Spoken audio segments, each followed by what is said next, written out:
Mga kababayan, huwag nyo nang hanapin ang mga pulis sa presinto sapagkat kami ay nasa inyo ng mga telepono. Dial 911, darating kami sa loob ng 5 minuto.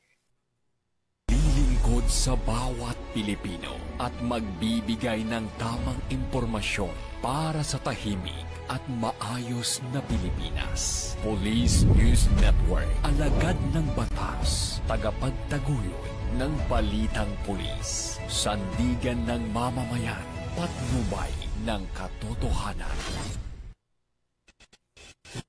Kampo Krame, maghahatid ng pinakahuling kaganapan at nagbabagang balita. Ito ang PNN Police News Network. At ngayon, ang inyong mga tagapagbalita.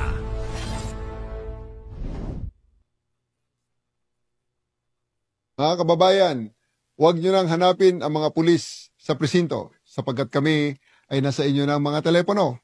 Dial 911, darating kami sa loob ng 5 minuto.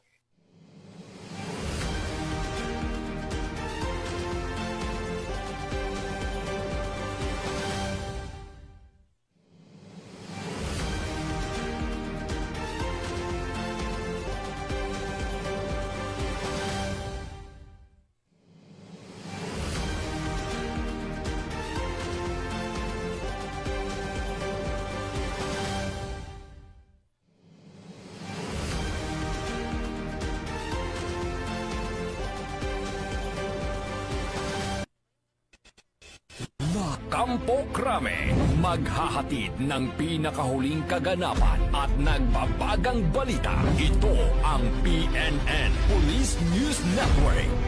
At ngayon, ang inyong mga tagapagbalita. Magandang araw, Bagong Pilipinas. Kami ang inyong alagad ng batas, tagataguyod ng Balitang Pulis, Patrolman Adrian Dayao. At Patrolwoman Janine Sorongon mula sa PNP Highway Patrol Group, maghahatid sa inyo ng tamang balita, kwento ng pulis at serbisyo para sa mamamayan at ito ang PNP News Online. Ang paunahing balita ng Police News Network, alagad ng batas, tagataguyod ng Balitang Pulis.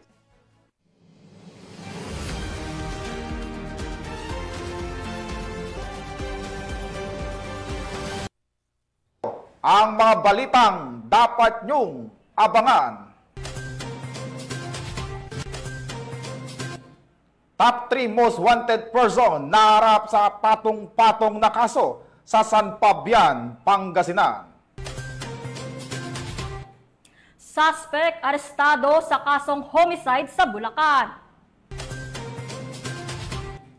At 23 anyos na lalaki tiklo sa kasong frustrated murder sa Maguindanao del Norte.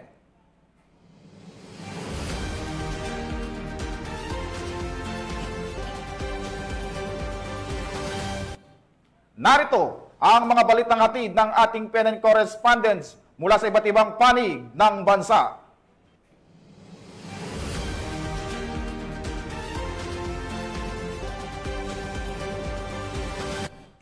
Simulan natin ang balita mula sa bahagi ng Luzon.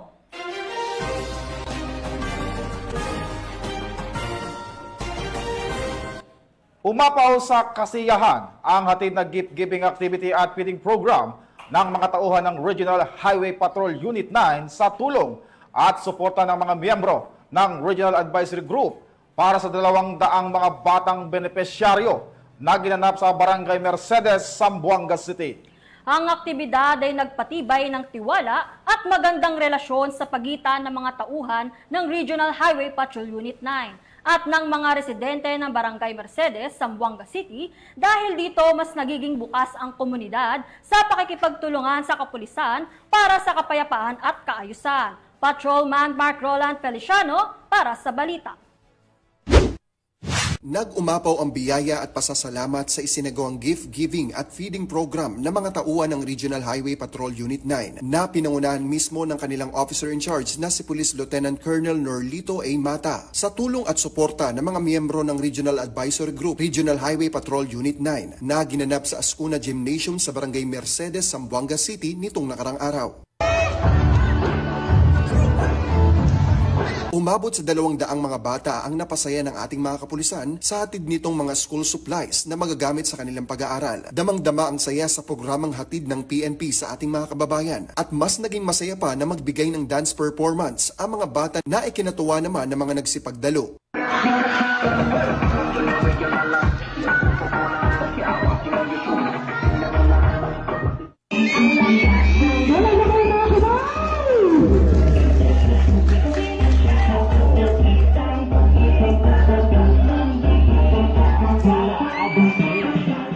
Hindi maikakaila ang ngiti ng bawat isa sa nag-uumapaw na kaligayahan at pasasalamat ng ating mga kababayan sa mga kapulisan. Ito rin bahagi ng selebrasyon ng ika-38 Police Community Relations Month o PCR Month. We in the Regional Highway Patrol Unit 9, under the leadership of our HPG Director, Police Brigadier General Elias Armata, is very thankful to our Regional Advisory Group in heading our activities in reaching out program in relation to our 30th Police Community Relations Month celebration, wherein we are able to give different supplies to children in low-lying areas, as well as their foods and meals with the parents. In doing so, we are emphasizing that Highway Patrol Unit is not just confined to the work in the highways, but also we are gaining the hearts and minds of populace in going to the low-lying areas. Paghahatid ng serbisyong may puso at malasakit, yan ang dulot na dala ng bagong Pilipinas.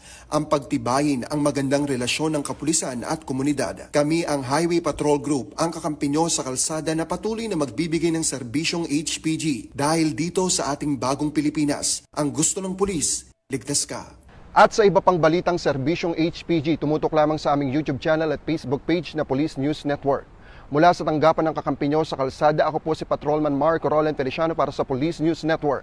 Alagad ng batas, tagataguyod ng balitang pulis. Maraming salamat sa iyo, Patrolman Feliciano. Samantala, tiklo ng mga tauhan ng Northern Police District Drug Enforcement Unit ang dalawang inihinalang tulak ng ilegal na droga at nasamsam mula rito ang mahigit 400,000 pisong halaga sa ikinasang operasyon sa Barangay 28, Caloocan City. Ang balitang hatid ni Patrolwoman Glazel Ann Esperanza. Naresto ang dalawang hinihinalang tulak ng illegal na droga sa ikinasang bypass operation ng mga operatiba ng Northern Police District Drug Enforcement Unit sa Barangay 28, Caloocan City. Kinilalang mga suspect na sina alias Tetong, 34 anyos, at alias Tonton, 41 anyos. Kapwa sila itinuturing na high-value individuals. Isinagawa ng District Drug Enforcement Unit ang isang maingat na bypass operation na humantong sa pagkakadakip ng dalawang suspect. Nasamsam mula sa kanila ang 60 grams ng hinihinalang shabu na may standard drug price na 408,000 pesos. Kasalukuyang inihahanda na ang pagsampa ng formal na reklamo laban sa mga suspect para sa paglabag sa Section 5, Section 11 at Section 26 ng Article 2 ng Republic Act 9165 o ang Comprehensive Dangerous Drugs Act of 2002.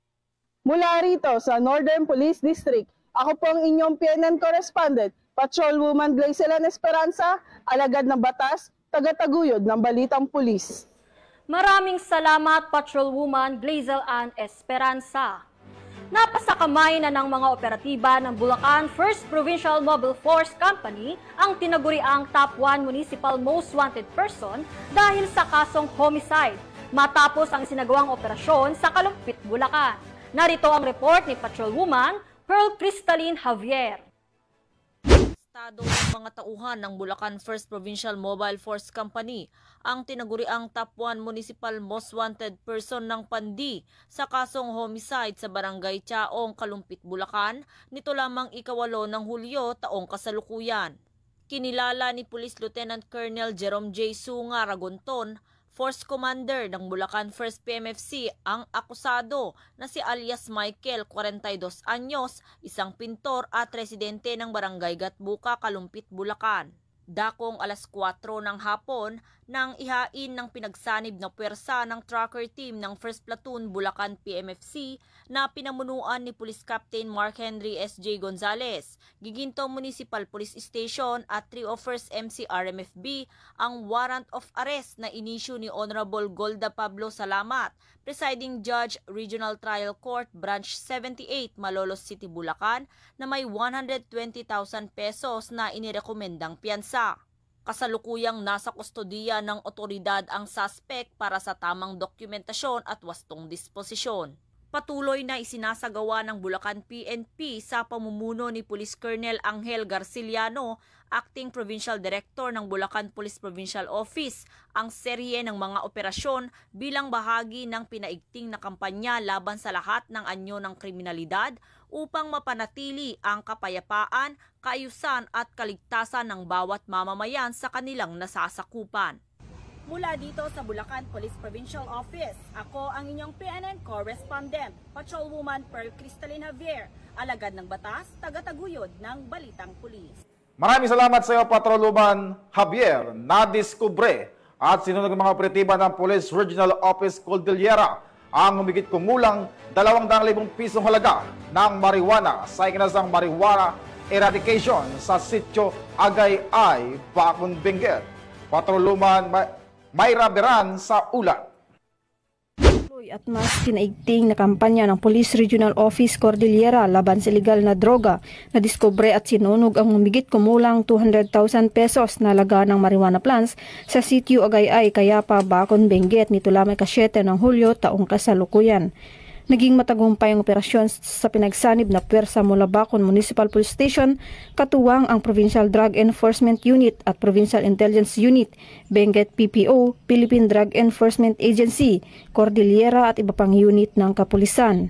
Nadiskubre ang isang plantasyon na natamnan ng 1,000 fully grown marijuana plants na may standard drug price na 200,000 pesos. Agad na binunot at sinunog ng mga operatiba ang naturang mga tanim na marijuana matapos ang kaukulang dokumentasyon. Patuloy ang isinasagawang investigasyon at pakikipag-ugnayan ng kapulisan ng PROCAR sa komunidad upang matukoy at mapanagot ang mga individual na sangkot sa pagtatanim ng nasabing ilegal na halaman. Mula dito sa Baguio City, ako ang inyong PNN correspondent, Patrolwoman Mayra Beran, alagad ng batas, taga-taguyod ng Balitang Pulis. Maraming salamat, Patrolwoman Mayra Beran sa ulat.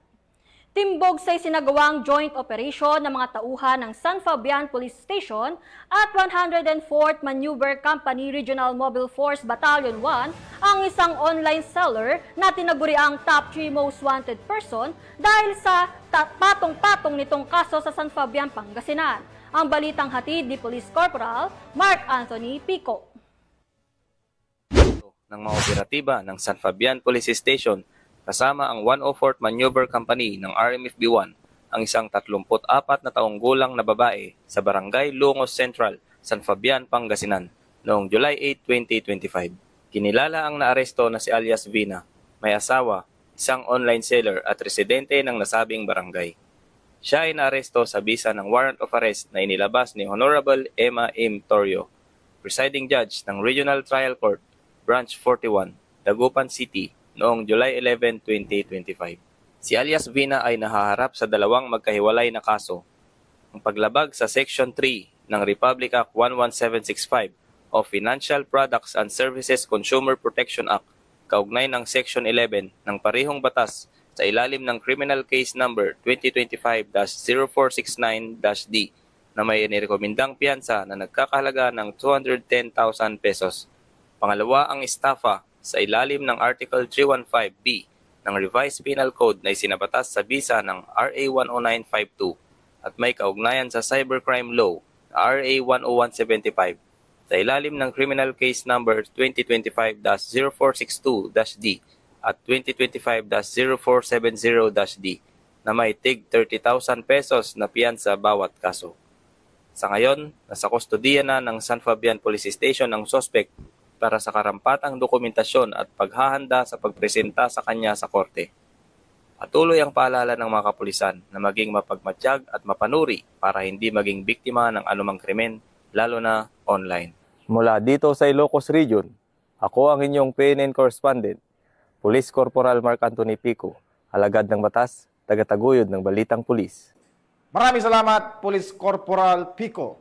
Kalaboso ang dalawang sospek na pinaniniwalaang tulak ng droga at nasabat ang mahigit 400,000 piso halaga ng shabu sa isinagawang operasyon sa Caloocan City. Alamin ang balita mula kay Police Corporal Abigail Rojas.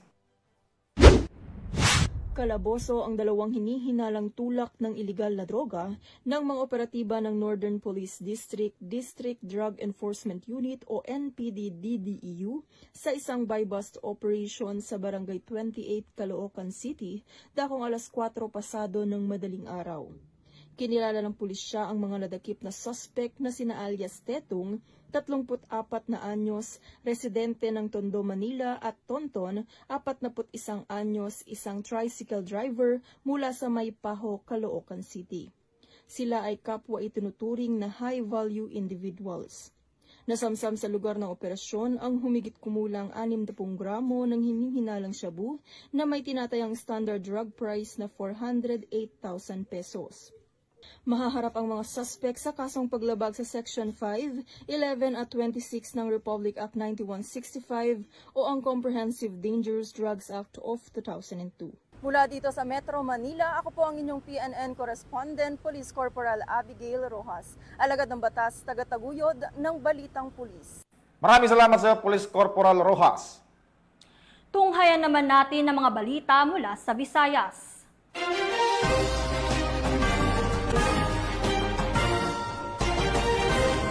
Sa mas pinaigting na kampanya kontra iligal na droga, timbog ang isang 30 anyos na lalaki na mga otoridad matapos mahulihan ng hinihinalang shabu sa isinagawang operasyon sa Barangay Rizal, La Paz, Iloilo. Ipinapakita nito ang dedikasyon ng PNP sa pagsugpo sa krimen at sa pagtataguyod ng isang ligtas at drug-free na komunidad, katuwang ang mamamayan sa pagpapanatili ng kapayapaan at kaayusan. Alamin ang buong detalye ng report mula kay Patrolwoman Justin May Halores. Sa patuloy na kampanya ng kapulisan laban sa iligal na droga, isang buy-bust operation ang matagumpay na ikinasa ng Iloilo City Police Station 8 nito lamang 8 ng Hulyo taong kasalukuyan. Sa naturang operasyon, isang 30 anyos na lalaki na kinilalang si alias Andre, residente ng Barangay Rizal, La Paz, Iloilo, ang naaresto matapos na mahulihan ng hinihinalang shabu. Ayon kay Police Captain Lester Oliveros, officer in charge ng nasabing istasyon, 3 linggong minanmanan si alias Andre dahil sa natanggap na ulat hinggil sa kanyang pagkakasangkot sa bintahan ng iligal na droga. Nang makumpirma ang impormasyon, agad na isinagawa ang buy-bust operation na nauwi sa matagumpay na pagkakadakip sa sospek. Sa investigasyon ng pulisya, lumitaw na may kamag-anak si alias Andre na itinuturong nagsusupply sa kanya ng iligal na droga.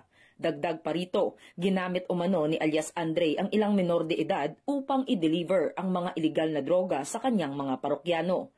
Nasabat sa operasyon ang mga hinihinalang shabu na tinatayang nagkakahalaga ng 88,000 pesos, kasama ang buy-bust money at ilan pang non-drug items.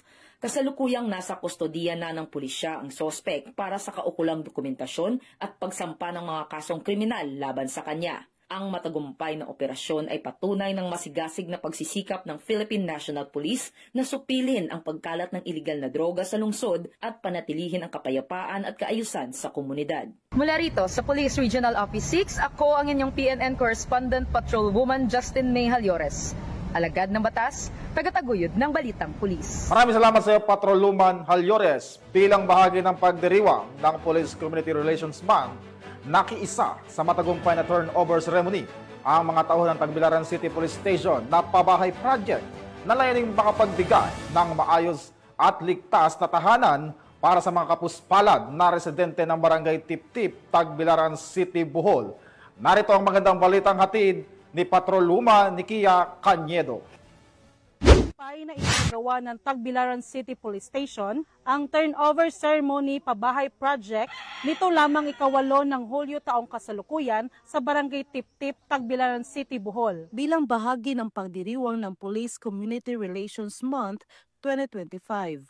Pinangunahan ni Police Lieutenant Colonel John Karin Escobar, hepe ng Tagbilaran City Police Station, katuwang si Police Executive Master Sergeant Carl John Legaspi, PCRPNCO, ang nasabing aktibidad na naglalayong magbigay ng maayos at ligtas na tirahan para sa mga kapuspalad na residente ng lungsod. This is not just a house, kay balay. Usa kini kasibol sa paglaong panatios sa serbisyo nga adunay klaseng-klaseng. So dili lang ni kay proyekto sa PNP, kundi proyekto sa tanan natong katawhan. Kay ini nga balay ang ihatag nimo o sa imong pamilya uban sa among pagkampo nga ampingan ka sa Ginoo. Kung ginaot nga kanay kong pinugdan sa kalinaw, seguridad, o patong paglalong para nimo sa imong pamilya. Ang proyekto ay naisakatuparan sa tulong ng Tagbilaran City Police Station Run 2025 na isinagawa noong Marso 9 taong kasalukuyan, kung saan mahigit 1,500 kalahok ang tumakbo para sa adhikaing ito. Ang nalikom na pondo mula sa Fun Run ay inilalaan para sa construction ng pabahay para sa piling benepisyaryo. Dumalo rin sa aktibidad si Honorable Fausto Budlong, miyembro ng Sangguniang Panglungsod, na kumatawan kay Tagbilaran City Mayor Honorable Jane Yap, Barangay Captain Himinador Lantape ng Barangay Tiptip at mga tauhan ng Tagbilaran City Police Station. Bago ang formal na turnover ceremony, isinagawa ang pagbabasbas at house cleansing ng bagong tahanan sa pangunguna ni Reverend Father Salon Florinosos.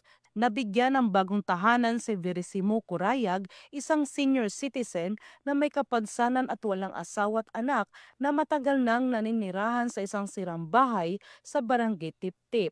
Salamat. Inyong bati. Sa pamamagitan ng pabahay project ng Tagbilaran City Police Station, nagkaroon siya ng mas ligtas at komportabling tahanan na makatutugon sa kanyang mga pangunahing pangangailangan. Ako si Philip Aurelio, igsoon ni Beresimo Curayag. Kami nagpasalamat sa Tagbilaran City Police Station sa paghatag og balay ning igsoon in taon luoy kaayo kay bye-bye. Ang aktibidad ay napapakita ng makataong mukha ng kapulisan at ng matibay na pakikipagtulungan ng Tagbilaran City Police Station sa pamahalaang lokal at komunidad. Ang ganitong uri ng inisyatiba ay isang mahalagang hakbang tungo sa isang mapagkalinga, mapayapa at maunlad na lungsod ng Tagbilaran. Mula dito sa Barangay Tiptip, Tagbilaran City, Bohol, ako yung Police News Network Correspondent, Patrolwoman Nikia Cañedo, alagad ng batas, tagataguyod ng balitang pulis. Maraming salamat, Patrolwoman Nikia Cañedo. Narito naman ang mga balita mula sa bahagi ng Mindanao.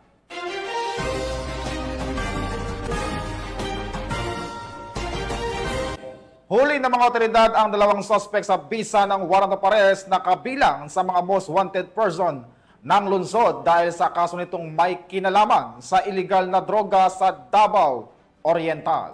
Ang pagkakahuli sa dalawang suspect ay patunay lamang ng masigasig na pagtupad ng kapulisan sa kanilang mandato laban sa illegal na droga. Ipinapakita nito ang epektibong koordinasyon at pagsasagawa ng batas upang mapanatili ang kapayapaan at seguridad sa komunidad. Nakatutok dyan si Patrolwoman Aldin Cañazares. Nahuli ng mga otoridad ang dalawang individual na kabilang sa listahan ng most wanted persons dahil sa kasong may kaugnayan sa illegal na droga sa isinagawang operasyon sa Barangay Sasa, Davao City nitong Hulyo 8 taong kasalukuyan. Isinilbi ang warrant of arrest ng mga operatiba ng Sasa Police Station sa supervisyon ni Police Major Noe L. Macolbacol Jr., Acting Station Commander, kasama ang mga operatiba ng First City Mobile Force Company. Ang mga anaresto ay kinilalang sina alias Aloy, 30 anyos, driver residente ng Purok Sampaguita, Tibanban, Governor Generoso, Davao Oriental, at alias Kerwin, 36 anyos, isang hospital utility worker at residente ng Purok Paglaom, Lupon, Davao Oriental. Ang dalawang akusado ay kasalukuyang nasa kustodiya ng Sa-Sa Police Station para sa kaukulang proseso at pagsasampa ng kasong paglabag sa Republic Act 9165 o Comprehensive Dangerous Drugs Act of 2002. Ang matagumpay na pagkakaaresto sa dalawang most wanted persons ay patunay na epektibong koordinasyon at determinasyon ng mga otoridad na panatilihing ligtas ang komunidad. Mula dito sa Police Regional Office 11, ako ang inyong PNN correspondent, Patrolwoman Alden Cañazares, alagad ng batas, taga-taguyod ng Balitang Pulis. Maraming salamat sa iyo, Patrolwoman Cañazares. At para sa ating huling balita, sa mas pinabilis na aksyon ng mga otoridad, naaresto ang isang 23 anyos na lalaki sa bisa ng warrant of arrest dahil sa kasong nitong frustrated murder sa UP, Maguindanao del Norte. Yan ang tinutukang balita ni Patrolwoman Veronica Lagi. Naaresto ang isang lalaking wanted sa kasong frustrated murder sa bisa ng warrant of arrest. Nito lamang 5 ng Hulyo taong kasalukuyan sa Barangay Nuro UP, Maguindanao del Norte. Kinilala ng mga otoridad ang naaresto na si alias King, 23 anyos at residente ng naturang lugar. Ang operasyong ito ay isinagawa ng pinagsanib pwersa ng tracker team ng Municipal Police Station at Maguindanao del Norte PNP sa bisa ng warrant of arrest sa kasong frustrated murder na may inirekomendang piyansang 200,000 pesos. Kasalukuyang nasa kustodiya na ng OPMPS ang suspect para sa dokumentasyon at tamang disposisyon. Patuloy naman ang maigting na kampanya ng PNP laban sa mga kriminalidad sa ilalim ng direktiba ni Police General Nicolas D. Torre III, Chief PNP, para sa ligtas at mapayapang komunidad. Mula rito sa rehiyon ng Bangsamoro, ako si Patrolwoman Veronica Lagi, nagbabalita para sa Police News Network, alagad ng batas, taga-taguyod ng Balitang Pulis. Maraming salamat, Patrolwoman Veronica Lagi. At yan po ang mga balitang nakalap ng ating PNN correspondent mula Luzon, Visayas at Mindanao. Mula sa pamunuan ng Philippine National Police sa pamunuan po ni Chief PNP Police General Nicolas Torre III, at sa pamunuan ni President Ferdinand Bongbong Marcos Jr., kami maglilingkod sa bawat Pilipino at magbibigay ng tama at balanseng balita dahil dito sa bagong Pilipinas, ang gusto ng pulis, ligtas ka. At bilang bahagi ng mas pinabilis at pinalawak na emergency response system, muli naming ipinaalala ang panawagan ni Chief PNP na huwag nyo nang hanapin ang mga pulis sa mga presinto sapagkat sila ay nasa inyo ng mga telepono. Dial 911, darating sila sa loob lamang ng 5 minuto. Ang 911 ay bukas 24/7, maaaring tawagan kahit walang load at handang tumugon sa anumang uri ng emergency. Ipagbigay alam sa inyong pamilya, kaibigan at komunidad sa panahon ng pangangailangan, 911 ang inyong katwang. Mula rito sa tanggapan ng tagapag-ugnay ng Pambansang Pulisya, sa ngalan ng butihing Direktor ng Police Community Affairs and Development Group, Police Brigadier General Marvin Joe Saro, ako ang inyong alagad ng batas, taga-taguyod ng Balitang Pulis. Ako po, si Patrolman Adrian Dayao. At Patrolwoman Janine Sorongon mula sa PNP Highway Patrol Group, maghahatid ng tamang balita, kwento ng pulis at serbisyo para sa mamamayan. At ito ang PNP News Online. Ang pangunahing balita ng Police News Network.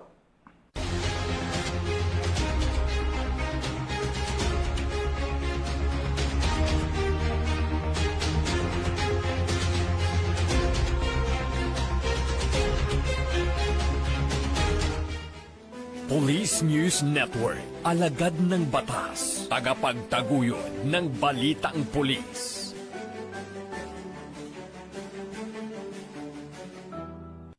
Mga kababayan, huwag nyo nang hanapin ang mga pulis sa presinto sapagkat kami ay nasa inyo ng mga telepono. Dial 911, darating kami sa loob ng 5 minuto.